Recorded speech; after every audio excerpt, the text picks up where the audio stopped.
Video का अंत तक देखें और लाइक और सब्सक्राइब जरूर कीजिए। क्वेश्चन नंबर 1 देख लीजिए। Form the pair of linear equations in the following problems and find their solutions graphically. यानी इस क्वेश्चन में हमें लीनियर इक्वेशंस फॉर्म करने हैं और उनका सॉल्यूशन ग्राफिकली फाइंड आउट करना है। तो यहाँ पर हम क्वेश्चन नंबर 2 ले रहे हैं। तो इस क्वेश्चन में 5 पेंसिल्स और 7 पेन्स का कॉस्ट गिवन है ₹50। उसी तरह 7 पेंसिल्स और 5 पेन्स का कॉस्ट गिवन है ₹46। हमें 1 पेंसिल और 1 पेन का कॉस्ट पता करना है। तो इस क्वेश्चन को करने के लिए हमें कुछ स्टेप्स फॉलो करना पड़ेगा। चलिए देखते हैं वो स्टेप्स क्या क्या हैं। तो पहला स्टेप होगा, 2 लीनियर इक्वेशन हमें यहाँ फॉर्म करने पड़ेंगे। उसके बाद उन दोनों का 3 सॉल्यूशंस निकालना है और उन सॉल्यूशंस को पॉइंट फॉर्म में लिखना है। अब इन पॉइंट्स को लोकेट करना है। पहले इक्वेशन का पॉइंट लोकेट करेंगे और उसे जॉइन करेंगे तो हमें एक स्ट्रेट लाइन मिलेगा। उसी तरह दूसरा लीनियर इक्वेशन का हम पॉइंट जो है लोकेट करेंगे तो और एक हमें लाइन मिलेगा। यानी हमें पहला इक्वेशन से एक लाइन मिलेगा और दूसरा इक्वेशन से एक लाइन मिलेगा। यानी 2 लाइन हमारे पास आ गए तो दोनों लाइन एक दूसरे को इंटरसेक्ट करेंगे। तो वो पॉइंट ऑफ इंटरसेक्शन हमें पता करना है और उस पॉइंट ऑफ इंटरसेक्शन का कोऑर्डिनेट्स ही हमें बताएगा कि इस क्वेश्चन का क्या आंसर है। चलिए हम यहाँ पर कंडीशन यहाँ देखते हैं। पहला कंडीशन से हम एक इक्वेशन फॉर्म करते हैं। तो हमें यहाँ पे एक पेन और एक पेंसिल का कॉस्ट नहीं पता है, तो चलिए लिख लेते हैं उसे। Let the cost of 1 pencil equal to ₹X and the cost of 1 pen equal to ₹Y। तो पहला कंडीशन हम यहाँ से ले लेंगे यहाँ तक। तो इस कंडीशन में क्या बोलेंगे, 5 पेंसिल यानी एक पेंसिल का कॉस्ट ₹X है तो 5 पेंसिल का 5X हो जाएगा। एक पेन का कॉस्ट ₹Y है तो यहाँ पे 7 पेन्स बोला गया तो 7Y हो जाएगा। दोनों को मिलाएंगे मीन्स 5X + 7Y तो कितना आ जाएगा 50। तो यही हम लिखेंगे यहाँ पर। सो हम यहाँ पर लिखेंगे 5X + 7Y that is equal to 50। ये हो जाएगा हमारा इक्वेशन नंबर 1। उसी तरह सेकेंड हम यहाँ से आपको इधर तक इसे रीड करना है। तो यहाँ पर हमें 7 पेंसिल और 5 पेन्स का कॉस्ट 46 है। तो इस कंडीशन से हमें सेकेंड इक्वेशन मिलेगा। तो यहाँ पर हम लिख सकते हैं 7X + 5Y that is equal to 46।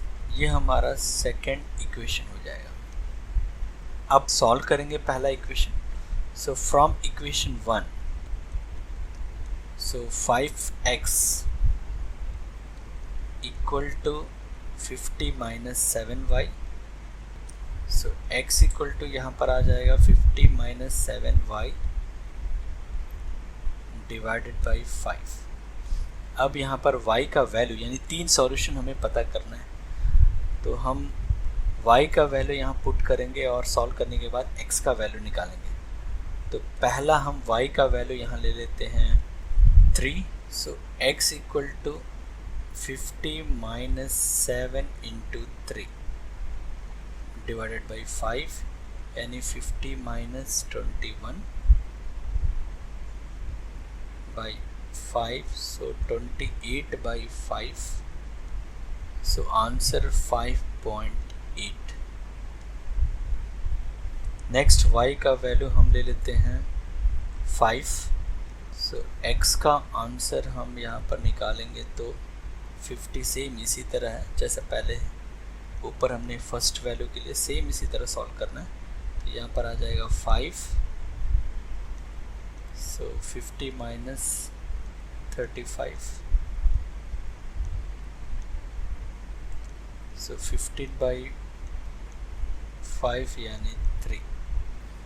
Third y का वैल्यू हम यहाँ पर लेंगे 6, सो x equal to 50 minus 7 into 6 by 5, 50 minus 42 by 5, 8 by 5, इसे सॉल्व कर लीजिए तो हमें मिलेगा 1.6। अब पॉइंट फॉर्म में हम यहाँ पर लिख लेंगे, साइड में यहाँ जगह है, आप नीचे लिख सकते हैं।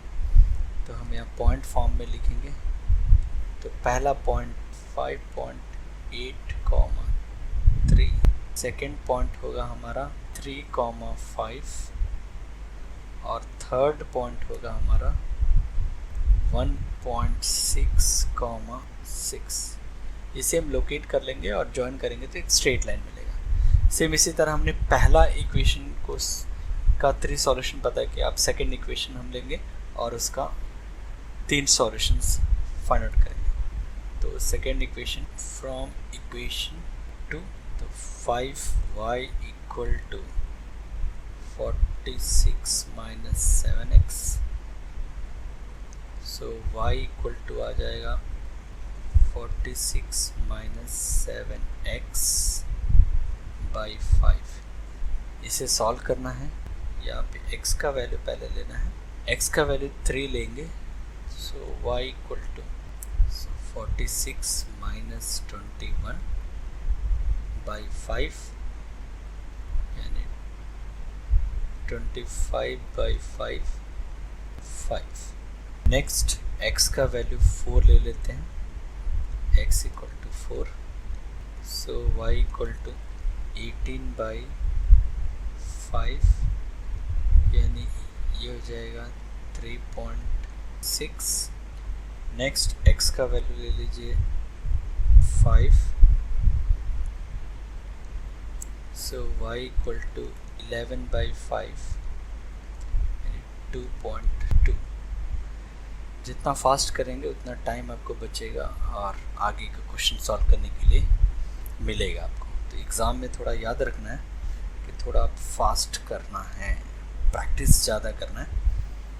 तो यहाँ में हम पॉइंट फॉर्म में इसे लिख लेंगे। तो पहला पॉइंट 3, 5, दूसरा पॉइंट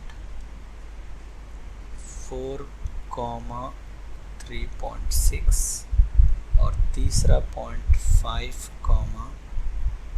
2.2। इन तीनों पॉइंट्स को लोकेट करना है और जॉइन करेंगे तो एक स्ट्रेट लाइन यहाँ पर भी हमें मिल जाएगा। सेम ग्राफ शीट, दोनों के लिए एक ही ग्राफ शीट लेना है, अलग अलग नहीं लेना है। तो चलिए ग्राफ शीट लेते हैं, लोकेट करते हैं और देखते हैं ये दोनों लाइंस किस पॉइंट पे इंटरसेक्ट करती है। उसका कोऑर्डिनेट्स ही हमें बता देगा कि x और x का आंसर 1 पेंसिल का आंसर होगा, y जो भी होगा वो 1 पेन का आंसर होगा। तो चलिए ड्रॉ करते हैं। सो एक ग्राफ शीट ले लीजिए, उसमें तीनों पॉइंट्स a, b और c, जो पहले इक्वेशन का पॉइंट है उसे लोकेट कर लेंगे हम और ज्वाइन करेंगे तो हमें एक स्ट्रेट लाइन मिलेगा। उसका इक्वेशन आप लिख लीजिए यहाँ पर। इसी ग्राफ शीट में सेकेंड इक्वेशन का जो पॉइंट्स है उसे लोकेट करेंगे। तो हमने यहाँ सेकेंड इक्वेशन का पॉइंट जो है लोकेट कर लिया है और ज्वाइन करने पर हमें एक स्ट्रेट लाइन मिल रहा है और एक स्ट्रेट लाइन का इक्वेशन हम यहाँ लिख लेंगे 7x + 5y इक्वल टू 46। अब ये दोनों स्ट्रेट लाइन जो है एक दूसरे को पॉइंट B पर इंटरसेक्ट कर रहे हैं, जिसका कोऑर्डिनेट्स है 3, 5 यानी x का आंसर यहाँ पे 3 है और y का आंसर यहाँ पे 5 है। ये कॉमन पॉइंट है, तो कॉमन पॉइंट ही हमें ढूंढना है। तो यानी हमें आंसर मिल चुका है।